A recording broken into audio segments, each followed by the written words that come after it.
OK。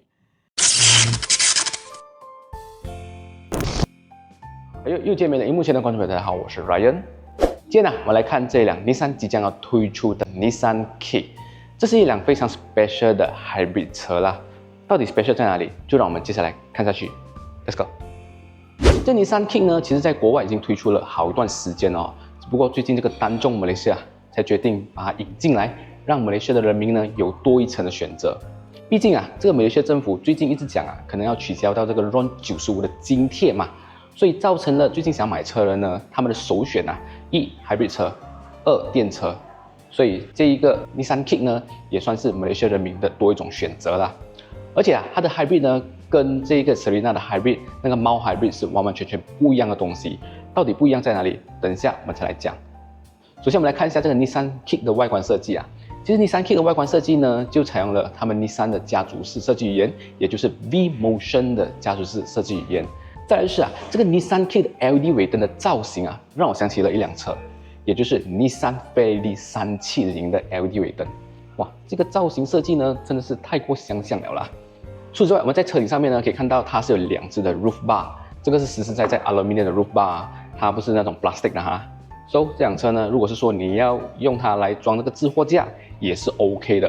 不管是你要去旅行啊、骑脚车，你都可以把这个东西装在上面，作为一个承载用途。在这个外观部分啊，当然少不了这个 rim 啦。这个 Nissan Kick 它是采用了一个17寸的 rim， 是一个 dual tone color 的 rim。rim 的 design 呢，我觉得就中规中矩，但是非常 match 这个 Nissan Kick 的外形设计。再来是它的轮胎呢，是采用了一个 Yokohama Blue Earth E70 的轮胎，轮胎的尺寸是205/55R17的轮胎。这 Nissan Kick 的后尾盖呢，它是没有 power tailgate 的，是采用了两只 U 压顶杆把这个尾盖给撑起来。再就是我们可以看到它的尾箱容量哦，这样子目测下去是很大一下的哈、哦，加上它这个尾箱高度啊是蛮高的，所以你要放大型的东西是没有问题。再加上呢，它的椅子是可以做6/4分离倾倒，因此你的东西又长又大，这个 Nissan Kick 呢，它的承载能力确实一流啦。但是有个东西我不懂算不算是它的缺点啊，就是这个 Nissan Kick 呢，它是没有配给你任何的 spare tire， 它是给到你补胎剂跟大泵机的啦。这 Nissan Kick 的 hybrid 啊，跟 Toyota Corolla Cross 或者是 Honda HR-V 是完完全全不一样的 hybrid。这样不一样法，首先是我们可以看到它是有这个引擎的，这个引擎呢是一个 1.2 3缸自然进气的引擎，但是这个引擎的作用啊，完完全全不是作为动力输出使用，它只是一个充电器。它的作用呢，就是帮助这个电池充电，它的行驶方式就是跟电车一样，完完全全是采用了纯电驱动。但是因为这辆车有引擎的关系，所以它必须要有排气管，所以造成了这个后尾的地台呢，它就没有像电车这么平整，它有微微的隆起，这个算是一个小小的遗憾吧。好，今天我们来试驾这辆 Nissan Kick 啦，今天跟我一起试驾的。Hello， 我是 NCMS Kelly， 好久不见，不知道你的频道的人有没有认识我？应该会有啦，之前我们有拍那个 X70，不是90，70 70啊，92， 90嘞92，我记得很清楚是92。OK， 很久了那个事情。很久的事情，应该最少2年前吧，1-2年前吧。OK 来讲一下，爱神妹现在也不只是卖 Proton 了，它已经是我们所谓的 broker 啊，什么车都卖啊。讲 broker 听起来有点不太什么，我觉得 agent 吧，就是你要找什么车，你跟我说，我就帮你处理就对了。对，不限于 Proton Pro 的，我现在自由了，什么牌子都可以。所以你要买 Nissan Kick 也可以找它。对。所以今天我们就要试驾这辆 Nissan Malaysia 即将要推出的 Nissan Kick 啊。这辆 Nissan Kick 呢，其实它的动力输出呢，我们刚才讲了嘛，它是一辆纯电输出的车，但是它又不像我们平常那种 EV 车这样这么麻烦啊。EV 我们还要去找充电桩，之前我有体验过啦，在KL 下来的时候，哇，那个半夜真的，我们那时候充电桩非常的不普及啊。虽然讲现在已经有蛮多充电桩了。2年前真的是非常不普及，我跟阿豪2个人在半夜1-2点，在那个油站那边充电，那个印象真的是非常深刻啦。So Nissan Kick 呢，虽然讲它是一辆纯电输出的车，但是你可以通过打油来让它去为这个电池充电呢，它就不像普通的电车这样子，你需要去跟人家排队抢充电桩，不用，或者是你在家里需要是 land 的屋子。或者是你的 condo 下面呢是有这个充电桩才可以充电，不需要，它可以让你体验到电车，但是又可以不用充电，因为这个充电呢，完完全全是交由这一个引擎去做工的。啊，重点是，除了这个引擎会自动帮你充电之外，你也可以强迫它帮你充。我们可以强制按这个 EV， 车子就会充电了。适合我这种，就是很想要体验电车，但是又不喜欢去充电的那种人。对，所以这个就可以完美解决了刚刚我所说的，想要体验电车，但是家里又不允许安装充电桩的人。好像一些住在公寓的人，或者是经常跑长途的人。对，长途如果是讲有体验过电车去跑长途的话，肯定是比油车来的吃时间的啦。可能如果是讲你从新山去到 KL 用普通油车的话，可能你大概是3个小时、3个小时半你就可以到了。电车的话呢，如果是讲你的电池比较小的话，你就可能需要用到4到5个小时哦，因为中间可能还有充电嘛。每充一次电又大概要半个小时，对不对？最少20分钟。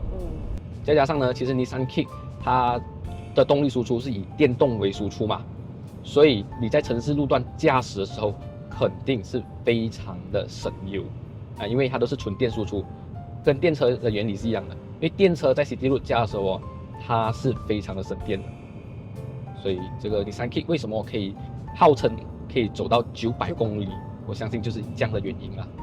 因为平常 City Road 你走走停停，它都没什么耗油嘛，都是在耗电嘛。而且耗电来讲的话呢，它只要维持你的那个冷气，还有一些车机就可以了。所以在塞车的时候，反而你的优势比那种传统的内燃机引擎的车子来得更大。然后我发现到啊，这个引擎在充电的时候，其实它的噪音很少。我也驾过很多 hybrid 的车了。他们每次在充电的时候啊，那个引擎在充电的时候，哇，那个声音好像巴萨马拉们那个发电机的声音，Nissan Kick 不会有，很安静。这点我觉得这个Nissan做得很好啊。但是讲回来啦，这辆车有引擎啊，所以还是需要做 service 的。这样子大概 service 下来大概多少钱？差不多就跟一般的车子一样，换黑油这些300-400块。差不多300块。差不多是这样。有多少种电车？我有开过 BYD 的，我有开过 Smart 的，我有开过 Chery 的，我有开过 Volvo 的。像你现在你开过电车、纯电车跟这个e-Power 的，你个人呢会比较喜欢哪一种 ？OK， 当然我来讲的话啦，如果是讲我是一个 family use 的，我比较麻烦的话，我肯定会选择类似这样子e-Power 的嘛。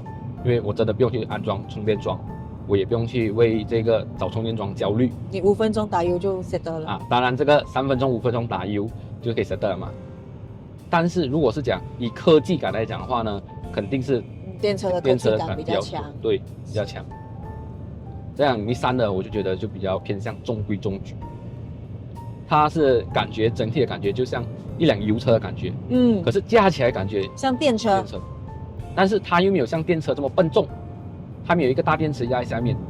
因为电车有一个大电池压在下面你会觉得这辆车有一种很笨重的感觉，然后整个的操控感呢会比较偏硬一点。可是这个Nissan Kick我觉得不会，它的整个的驾驶感，这个 handling 啊就比较偏向油车的那种 handling 感，比较有那种韧性。这个是比较大的区别啦。所以我会认为这Nissan Kick 很适合那些很在意油耗的人。会要省油。如果你真的是要省油的话，对，真的可以考虑拿这款。重点是现在政府可能在明年有讲要取消掉这个汽油津贴，95哈。虽然讲可能打油会变得更贵啦，贵一点啦，但是变成这个 hybrid 也可以帮助到你省油，还是有省到啊。不过我有点期待嘞，这个900公里是不是真的900公里？我觉得应该也是要看路况。对，肯定。如果是讲 City Road 的话，我相信是可以达到。走 Highway 就可能比较麻烦一点，因为它的原理跟电车一样，跑 Highway 就是比较吃电。电动马达的输出呢，在跑高速的时候是比起传统汽油车来讲是弱势的。当然好处就是不用找充电桩。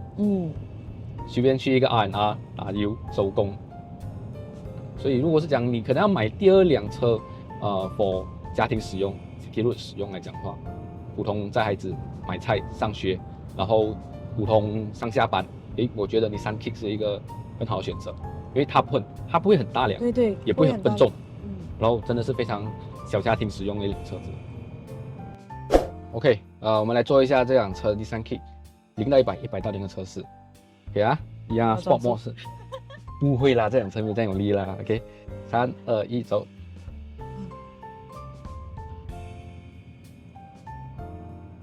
厉害！100。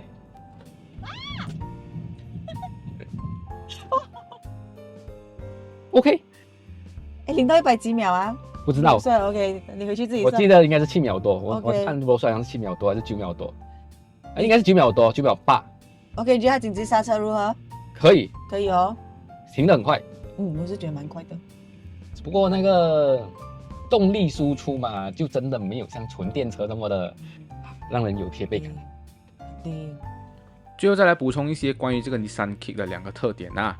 首先就是这个 Nissan Kick 虽然讲它是以纯电作为动力输出但是它的定位依然还是 Hybrid 车，所以它无法上 EV 专用的白色车牌。再就是这个 Nissan Kick 呢，在上坡路段需要比较多的电量输出的时候，可是这个电池电量又不足的时候呢，这个 ECU 它会把这个输出动力减半，然后尽快的让电池充电，以达到正常的电量。这点来讲就比纯电的电动车来得好不会因为没有电趴窝在路上OK， 试驾完了几天过后这Nissan Kick 呢，也在马来西亚正式发布了。它有3个配置，3种价钱。第一个配置，它的价钱是113,800块钱，而第二个配置来讲的话呢，它的价钱是121,800块钱。至于第3个配置，它的价钱是125,800块钱。对于这个价钱不知道马来西亚的观众朋友你们看法如何呢？欢迎你们在下面留言让我知道。对于这个113千的入门价钱我个人觉得呢，就有点超乎我的预料之外啦。因为我个人内心觉得，如果是说这个 Nissan Kick 它的定价可以under在100千就可以涵盖很多车型比如多大的 Corolla Cross、多大的 Vios、Honda 的 HR-V 等等。它under在100千的话呢，就可以让正在考虑要买这些车型的人直接入手这个 Nissan Kick。这样子的话呢，既可以帮助到马来西亚人民直接从油车转换成电车，可以直接体验到这个电车的魅力。再就是也没有这个充电焦虑，不用特地去找充电桩，你只要打油就可以体验到这个电车的这种快感。再来最重要的是可以帮助到 Nissan 恢复这个销量毕竟我们大家都知道嘛，这1-2年这个 Nissan 的销量就这样子罢了好啦，基本上就是这辆 Nissan Kick 的一些简单的试驾体验所以如果观众朋友，如果你们对于这个 Nissan Kick 有兴趣，想要了解的话，可以找到我们的卖车妹，她的联系方式我都会放在下面留言栏，置顶在那边，你们在那边可以找到她的联系方式，跟她询问一下，这样 Nissan Kick 更加详细的详情啦。今天的视频就到这里了，我们下期的视频再见啦，拜拜。